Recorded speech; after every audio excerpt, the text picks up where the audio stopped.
Hello students, welcome to Magnet Brains. जो आज हम आपके लिए चैप्टर लेकर आए हैं वो आरव बुक का है और चैप्टर का नाम है चंपा काले काले अक्षर नहीं चीन्हती। अब क्या है, चंपा एक लड़की है जो काले काले अक्षरों को नहीं पहचानती। इसमें पढ़ाई की महत्ता के ऊपर जो है ये कविता व्यक्त की गई है कि जब स्त्रियां पहले नहीं पढ़ती थी तो क्या सिचुएशंस होती, मतलब उनको बताया गया है कि तुम पढ़ो, जरूरी है। एक छोटी सी लड़की है, नटखट है, शरारती है, सब कुछ उसमें अच्छा है, सिर्फ ये है कि वो नहीं जानती कि उसको पढ़ना है और ना ही वो पढ़ना चाहती है। तो कवि किस तरीके से उसको डराते हैं कि तुम पढ़ो, नहीं तो तुम्हारे सामने ये मुसीबतें आएंगी। तो इस तरीके से हम इस कविता को देखेंगे। तो सबसे पहले कविता देखते हैं। पहली लाइनें क्या है? चंपा काले काले अक्षर नहीं चीन्हती, मैं जब पढ़ने लगता हूं वह आ जाती है, खड़ी खड़ी चुपचाप सुना करती है, उसे बड़ा अचरज होता है, इन काले चिन्हों से कैसे ये सब स्वर निकला करते हैं। तो क्या है, चंपा जो है वो काले काले अक्षरों को नहीं पहचानती है।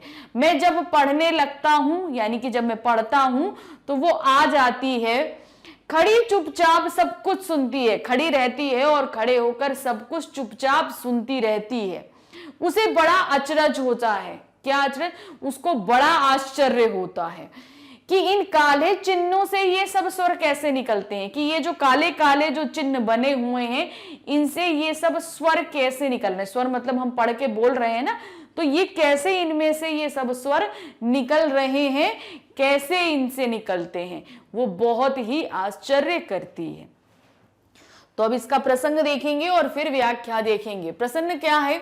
प्रस्तुत काव्यांश पाठ पुस्तक आरोह भाग 1 में संकलित कविता चंपा काले काले अक्षर नहीं चीन्हती से उद्धत है।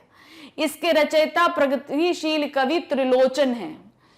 इस कविता में कवि ने पलायन के लोक अनुभवों की मार्मिकता से अभिव्यक्त किया है। पलायन मतलब कार्य के लिए किसी दूसरे शहर जाने की मार्मिकता को, ये हम एंड में देखेंगे।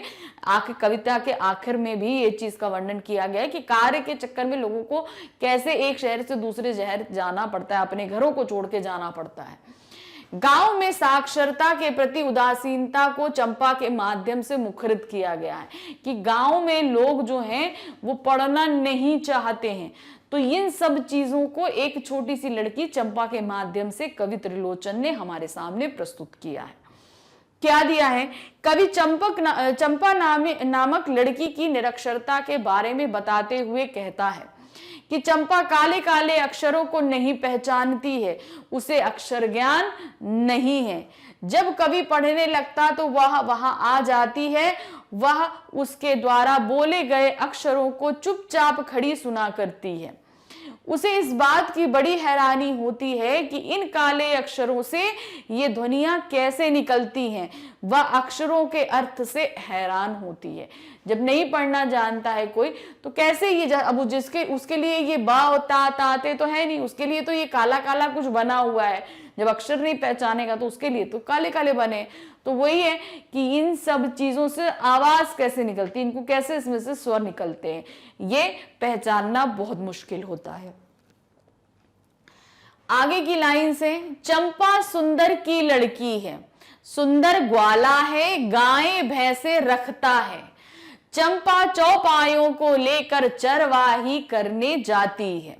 चंपा अच्छी है, चंचल है, नटखट भी है, कभी कभी उधम करती है, कभी कभी वह कलम चुरा देती है। जैसे तैसे ढूंढ कर जब लाता हूं, पाता हूं अब कागज गायब, परेशान फिर हो जाता हूं। तो अब यहाँ पे क्या दिया है? अब चंपा कौन है इसके बारे में बताया। चंपा एक सुंदर नाम के आदमी की कन्या, यानी कि चंपा के पिता का नाम सुंदर है। और सुंदर क्या है? वो एक ग्वाला है। ग्वाला मतलब जिसके यहाँ गाय भैंसे रहती है बहुत सारी। तो क्या है, जो वो ग्वाला है जो जिसके पास में बहुत सारी गाय भैंसे हैं। चंपा चौपायों को लेकर, यानी कि उसकी जो गाय भैंसे, उनके 4 पैर होते हैं ना, तो 4 पैर वाले जानवर को क्या बोलते हैं? चौपाया बोलते हैं। तो उन चौपाए जानवरों को लेकर चरवाने के लिए जाती है, यानी कि उनको लेकर जाती है हर जहां मैदानों में जहां पर वो चारा चर सके। चंपा बहुत अच्छी है, चंचल भी है और नटखट भी है, कभी कभी उधम करती है, कभी कभी बहुत ज्यादा शैतानी करती है, कभी कभी वह मेरी कलम चुरा मतलब मेरा पेन चुरा कर ले जाती है और छिपा देती है, और जैसे तैसे जब वो कभी उसको ढूंढ कर लेकर आते हैं तो देखते हैं कि अब उसका कागज गायब है। भाई पेन लेके गई तो पेन ढूंढ के लाए तो देखा अब उसकी कागज भी गायब है। परेशान, फिर कभी बहुत ज्यादा परेशान हो जाता है कि कैसे वो चीजों को देखे और समझे, कि मतलब पढ़ने लिखने का सामान ही गायब कर दे, क्योंकि उसकी महत्ता चंपा नहीं समझती है, नहीं जानती है। अब फिर से हम प्रसंग और व्याख्या देखेंगे। प्रस्तुत काव्यांश पाठ्यपुस्तक आरोह भाग 1 निसंकलित कविता चंपा काले काले अक्षर नहीं चिन्हती से उद्धत है। इसके रचयिता प्रगतिशील कवि त्रिलोचन है। इस कविता में कवि ने पलायन के लोक अनुभवों को मार्मिकता से अभिव्यक्त किया है। गांव में साक्षरता के प्रति उदासीनता को चंपा के माध्यम से मुखरित किया गया है। चंपा एक लड़की ही नहीं, एक सिंबल है कि लोग किस तरीके से शिक्षा को इंपॉर्टेंस नहीं देते, तो ये लड़की भी शिक्षा को उतनी इंपॉर्टेंस नहीं देती, तो इसे सिर्फ एक सिंबल के तौर पर इस कविता के अंदर जो है वो रखा गया है। व्याख्या क्या है? कवि चंपा के विषय में बताता है कि वह सुंदर नामक ग्वाले की लड़की है, वह गाय भैंसे रखता है। चंपा उन सभी पशुओं को दिन प्रतिदिन चराने के लिए लेकर जाती है। वह बहुत अच्छी है तथा चंचल है, वह शरारतें भी करती है। कभी वह कवि की कलम चुरा ले जाती, कभी किसी तरह उस कलम को ढूंढ कर लाता है तो उसे पता चलता है कि अब कागज गायब हो गया। मतलब वो कागज कैसे गायब हो गया? वो कागज भी भाई चंपा ने ही शैतानी में चुराया, छुपा लिया। कवि इन शरारतों से परेशान हो जाता है, उसकी इन शरारतों से कवि बहुत ही ज्यादा परेशान हो जाते हैं।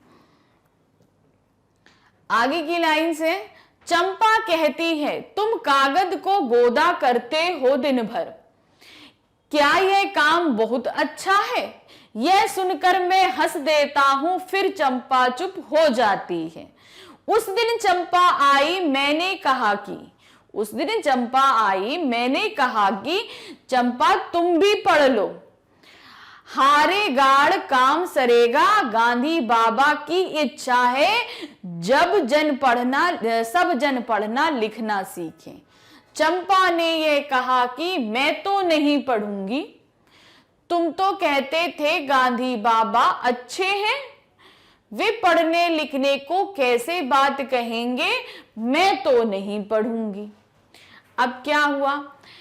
फिर चंपा क्या ना कहती है, जब कागज परेशान हो जाते नहीं मिलते तो चंपा कहती, कागज छिपा दिया है उसने, फिर चंपा क्या कहती है कि तुम पूरा दिन कागज गोदा करते हो, अर्थात कभी लिखते रहते हैं, तो वो क्या कहती है, गोदना मतलब ऐसे से करके किसी चीज को ऐसे करके उसमें गोचा गाची करना, तो वो लिखते रहते हैं, तो वो कहते हैं कि तुम क्या पूरा दिन कागज में ही गोदा मतलब कुछ ना कुछ लिखते ही रहते हो, क्या ये काम बहुत अच्छा है? क्या तुमको ये काम बहुत अच्छा लगता है?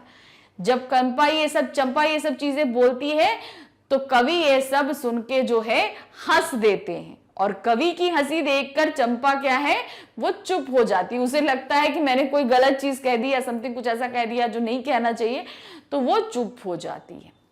फिर क्या, एक दिन चंपा आई तो कवि ने उससे बोला, कवि क्या बोलते हैं, चंपा तुम भी पढ़ना लिखना सीख लो, मतलब अब तुम भी पढ़ना लिखना सीख लो। तो पढ़ने को अहमियत नहीं देती, तो ये कहते हैं कि तुम भी अब पढ़ना लिखना सीख लो। हारे गाड़ काम सरेगा, मतलब जब मुसीबत आएगी तो ये पढ़ना लिखना बहुत काम आएगा।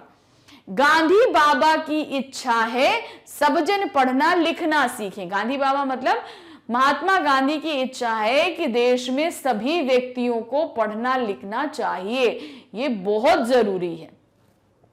तो चंपा ने कहा, अब कवि बोलती है तो चंपा क्या बोलती है, मैं तो नहीं पढ़ूंगी, मतलब वो बोलती है मुझे नहीं पढ़ना, मैं नहीं पढ़ूंगी। तुम तो कहते थे गांधी बाबा अच्छे हैं, वे पढ़ने लिखने की कैसे बात कहेंगे। तो वो तो कहती है कि तुम तो बोलते थे गांधी बाबा बहुत अच्छे हैं, मतलब महात्मा गांधी बहुत अच्छे हैं, तो उसके लिए पढ़ना लिखना बहुत बुरी सी बात है। तो अच्छे व्यक्ति बुरी बात नहीं कर सकते। तो जब तुम बोलते थे कि गांधी जी अच्छे हैं, तो वो पढ़ने लिखने की बात क्यों करते हैं? अच्छे व्यक्ति पढ़ने लिखने की बात नहीं करते। मैं तो नहीं पढ़ूंगी। अब प्रसंग आएगा। प्रस्तुत काव्यांश पाठ पुस्तक आरोह भाग 1 में संकलित कविता चंपा काले काले अक्षर नहीं चिन्हती से उद्धत है। इसके रचयिता प्रगतिशील कवि त्रिलोचन है। इस कविता में कवि ने पलायन के लोक अनुभवों को मार्मिकता से अभिव्यक्त किया है। गांव में साक्षरता के प्रति उदासीनता को चंपा के माध्यम से मुखरित किया गया है। प्रसंग लगभग पूरे एक ही रहेंगे क्योंकि पूरी कविता का मर्म एक ही जैसा है, और बार बार प्रसंग लिखाने का हमारा सिर्फ एक ये तात्पर्य रहता है कि जब भी आपसे आशय स्पष्ट करने या व्याख्या करने के लिए बोला जाएगा तो आपको प्रसंग लिखना बहुत जरूरी होता है। इसमें वो उसमें लिखा नहीं होता है कि आप संदर्भ सहित व्याख्या करिए, आप व्याख्या लिखिए चाहे आप आशय स्पष्ट कीजिए, दोनों ही कंडीशन में सबसे पहले आपको प्रसंग लिखना होगा। जब आप प्रसंग लिख लेंगे उसी के बाद आप व्याख्या देंगे या आशय स्पष्ट करेंगे। तो अब ये प्रसंग हो गया। अब व्याख्या क्या है? कवि कहता है कि चंपा को काले अक्षरों से कोई संबंध नहीं है। वह कवि से पूछती है, तुम दिन भर कागज पर लिखते रहते हो, क्या यह काम तुम्हें बहुत अच्छा लगता है? उसकी नजर में लिखने का काम कोई महत्ता नहीं रखता, क्योंकि उसको इंपॉर्टेंस नहीं, लिखने पढ़ने की उसे पता ही नहीं क्या होता। तो वो बोलती है, तुमको क्या ये पूरा दिन अच्छा लगता है, तुम लिखते ही रहते हो। उसकी बात सुनकर कवि हंसने लगता है और चंपा चुप हो जाती है। एक दिन चंपा आई तो कवि ने उससे कहा कि तुम्हें भी पढ़ना सीखना चाहिए, मुसीबत के समय तुम्हारे काम आएगा। वह महात्मा गांधी की इच्छा को भी बताता है। गांधी जी की इच्छा थी कि सभी आदमी पढ़ना लिखना सीखें। चंपा कवि की बात का उत्तर देती है कि वह नहीं पढ़ेगी और आगे कहती है कि तुम तो कहते थे गांधी जी बहुत अच्छे हैं, फिर वे पढ़ाई की बात क्यों करते हैं? चंपा महात्मा गांधी की अच्छाई और बुराई का मापदंड पढ़ने की सीख से लेती है। वह ना पढ़ने का निश्चय दोहराती है कि मैं नहीं पढ़ूंगी। उसके लिए क्या था, जो व्यक्ति पढ़ते या लिखते हैं वो अच्छे नहीं होते। तो गांधी बाबा अगर तुमने बोला था अच्छे, तो फिर वो पढ़ने लिखने की बात क्यों कहते हैं? तो इसीलिए वो बोलती है कि वो क्यों बोलेंगे पढ़ने लिखने की बात। आगे क्या है? मैंने कहा कि चंपा पढ़ लेना अच्छा है, ब्याह तुम्हारा होगा, तुम गौने जाओगी। कुछ दिन बालम संग साथ रह चंपा वापस जाएगा जब कलकत्ता, बड़ी दूर है वह कलकत्ता। कैसे उसे संदेशा दोगी, कैसे उसके पत्र पढ़ोगी, चंपा पढ़ लेना अच्छा है। तो अब उसको दूसरे तरीके से समझाते हैं कवि। क्या कहते हैं?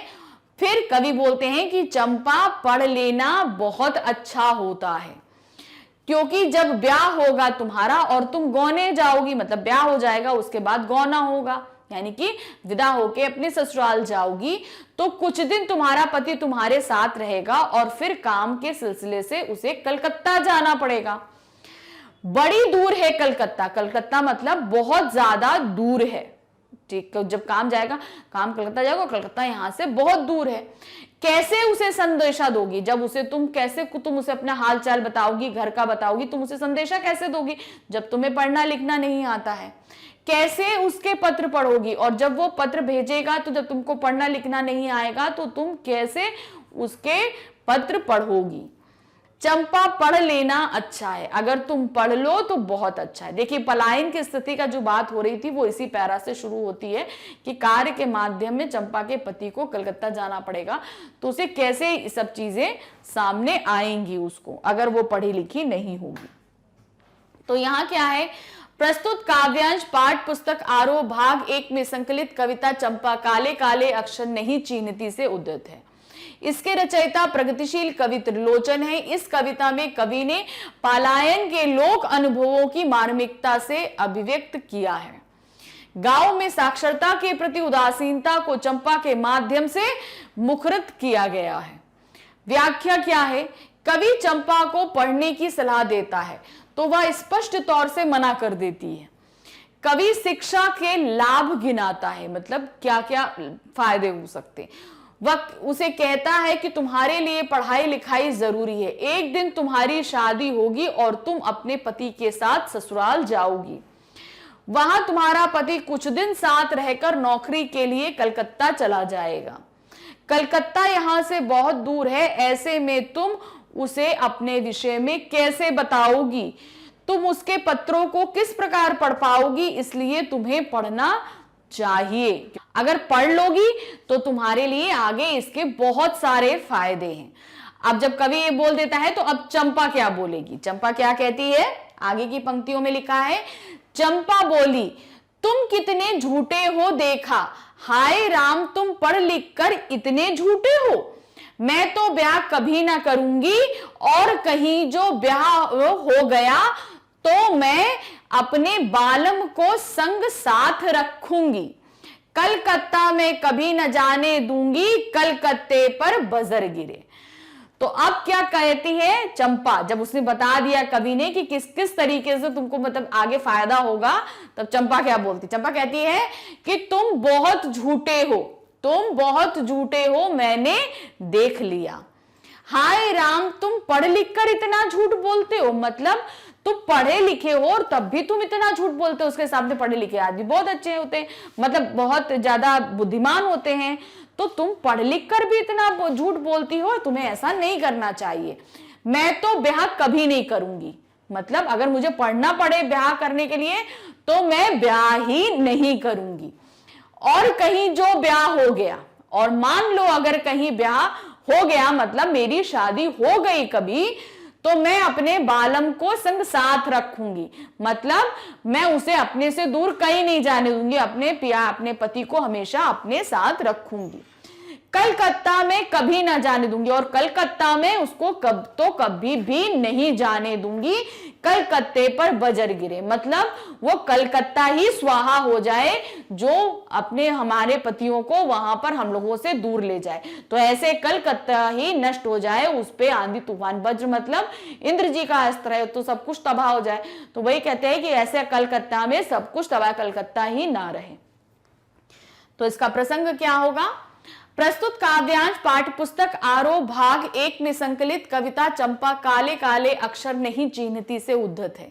इसके रचयिता प्रगतिशील कवि त्रिलोचन है। इस कविता में कवि ने पलायन के लोक अनुभवों को मार्मिकता से अभिव्यक्त किया है। गांव में साक्षरता के प्रति उदासीनता को चंपा के माध्यम से मुखरित किया गया है। व्याख्या क्या होगी? कवि द्वारा चंपा को पढ़ने की सलाह पर वह उखड़ जाती है, मतलब गुस्सा हो जाती है। वह कहती है कि तुम बहुत झूठ बोलते हो, तुम पढ़ लिख कर भी झूठ बोलते हो। जहां तक शादी की बात है, मैं शादी ही कभी नहीं करूंगी। तुम्हें यदि कभी दूसरे कहीं यदि शादी करनी भी पड़ गई, अगर कहीं शादी हो भी गई, तो मैं पति को अपने साथ रखूंगी, उसे कभी कलकत्ता नहीं जाने दूंगी। दूसरे शब्दों में वह अपने पति का शोषण नहीं होने देगी। परिवारों को दूर करने वाले शहर कलकत्ता पे बजर गिरे, वह अपने पति को अपने आप से दूर नहीं रखेगी। वो पढ़ेगी नहीं, लेकिन यहाँ पर बताती है, पलायन की मार्मिकता को बताती है कि जो जिसके कारण जो है परिवार टूटते हैं, लोग कार्य के चक्कर में जो है एक अपने परिवार को छोड़कर जाते हैं, तो मैं ऐसा कुछ होने ही नहीं दूंगी, अपने पति को हमेशा अपने साथ रखूंगी। तो इस तरीके से ये पहला प्रश्न है, चंपा ने ऐसा क्यों कहा कि कलकत्ता पे वज्र गिरे? क्यों? क्योंकि वो कलकत्ता जो ऐसी जगह, उसके लिए वो ऐसी जगह थी जो वहां से अब हमारे प्रिय लोग वहां चले जाते हैं कार्य के सिलसिले में।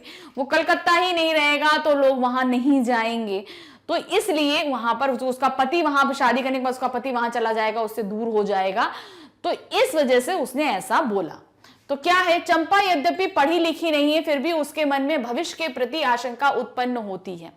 आर्थिक तंगी के कारण ग्रामीण क्षेत्रों से नगरों के ओर काम धंधे की तलाश में बड़ी मात्रा में लोग पलायन होता है, और वहां वे शोषक व्यवस्था के शिकार हो जाते हैं, मतलब कार्य करते हुए वो वहां बन जाते हैं। कवि द्वारा यह कहना कि उसका पति थोड़े समय तक साथ रहेगा और फिर कलकत्ता चला जाएगा, इसके कारण वह घर टूटने की आशंका से भयभीत हो जाती है और कलकत्ता पर वज्र गिरने की जो है कामना करती है कि अब वहां पर वो कलकत्ता नहीं रहेगा, तो जो हमारे अपने हैं वो वहां नहीं जाएंगे, तो इस तरीके से हम लोगों के घर नहीं टूटेंगे, हमारे प्रियजन हमसे दूर नहीं होंगे। नेक्स्ट क्वेश्चन है, चंपा को इस पर क्यों विश्वास नहीं होता कि गांधी बाबा ने पढ़ने लिखने की बात कही होगी। अब क्या है, कवि ने चीज उनसे बोली थी कि गांधी बाबा बहुत अच्छे हैं, मगर यहां पर उसको पढ़ना लिखना नहीं अच्छा लगता है चंपा को, तो इसलिए उसके लिए पढ़ना लिखना बहुत बुरी चीज है। तो जब गांधी बाबा अच्छे हैं तो वो बुरी बात कैसे कर सकते हैं, इसलिए वो बोलती है कि उसको यकीन नहीं होता कि गांधी बाबा जो है पढ़ने लिखने जैसा कार्य बोल सकते हैं। चंपा कवि से कहती है कि गांधी अच्छे हैं फिर भी वो पढ़ने लिखने की बात क्यों करते हैं, क्योंकि पढ़ने लिखने से लेने से लोगों को जीविकोपार्जन के लिए अपना घर छोड़ देना पड़ता है।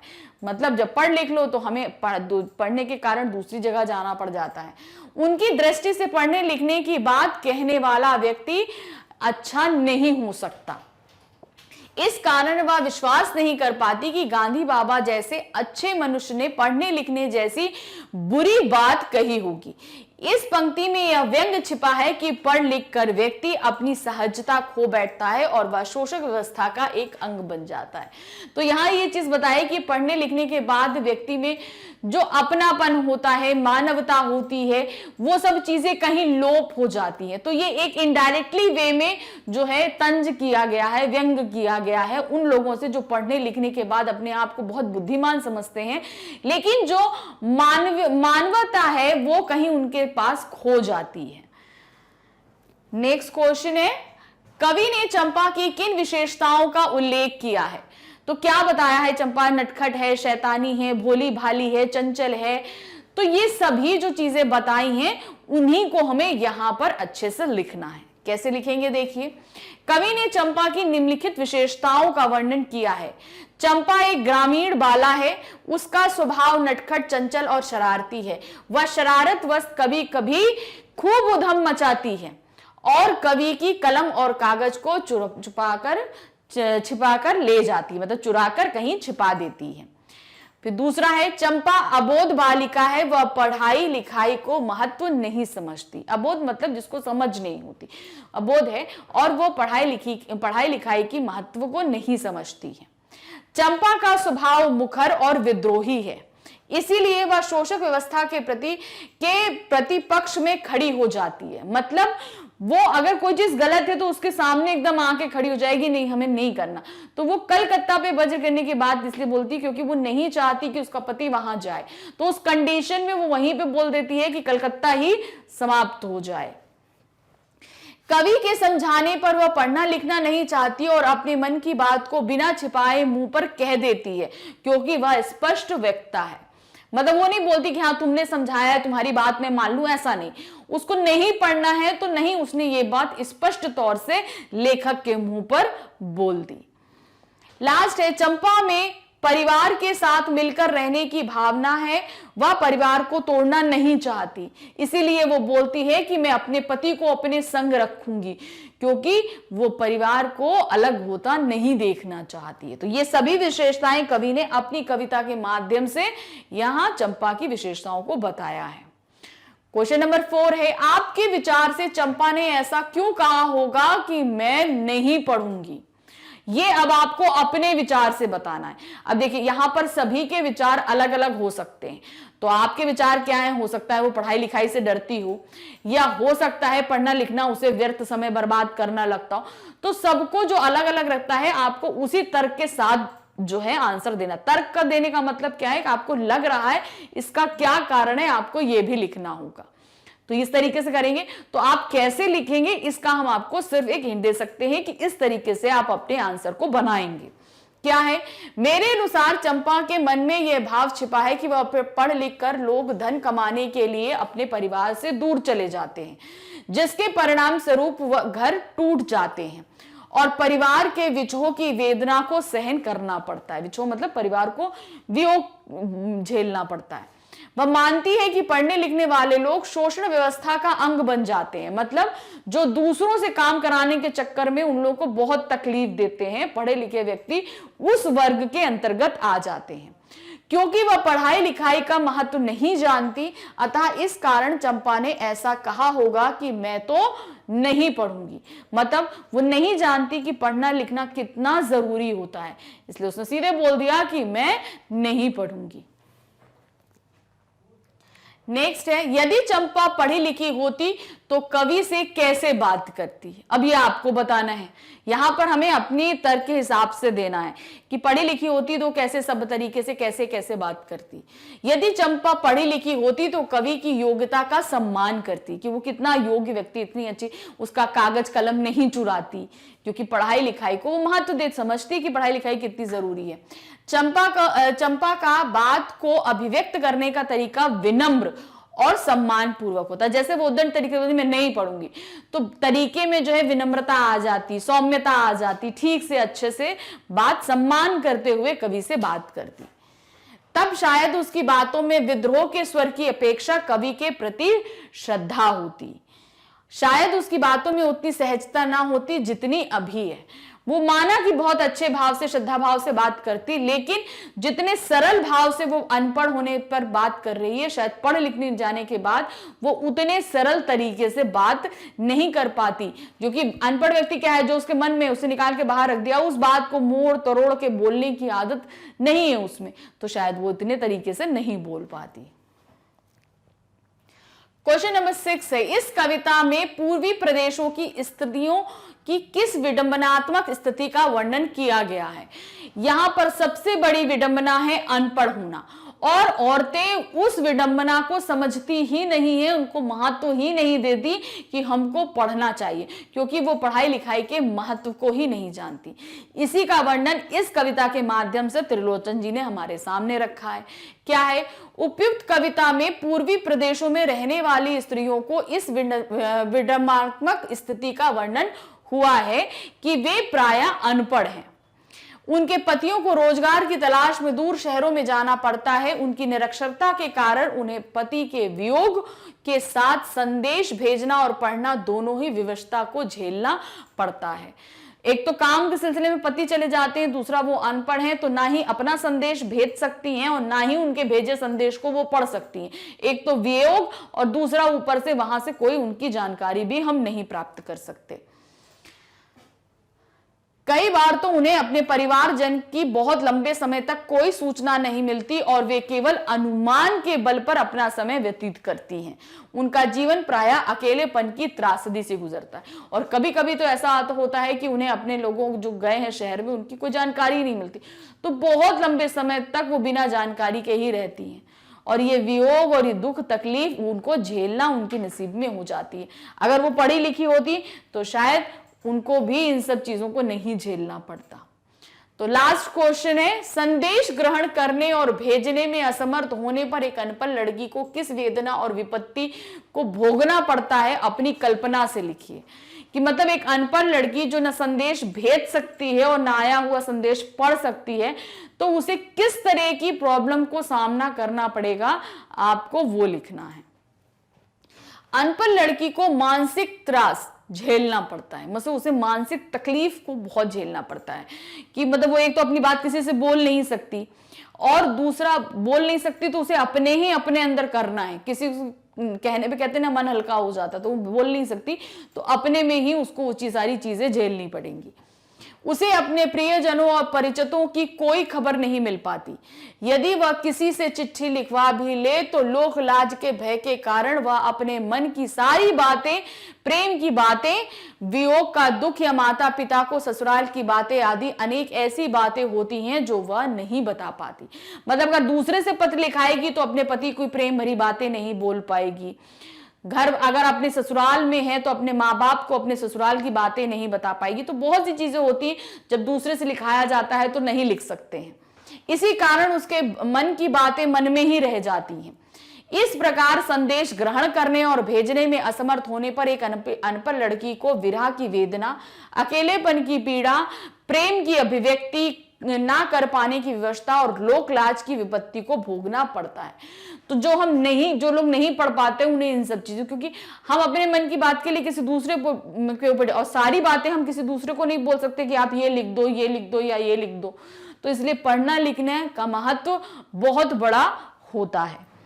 तो इस पाठ के माध्यम से त्रिलोचन जी ने जो हमारे सामने बात रखी है उसे वाकई आज के ग्रामीण क्षेत्रों में हमें बताना चाहिए कि पढ़िए लिखिए बहुत जरूरी है, क्योंकि अभी भी देश में बहुत से एरिया जहां पर बहुत से लोग अभी भी पढ़ना लिखना नहीं जानते, तो इसके महत्व को उन्हें समझाना चाहिए।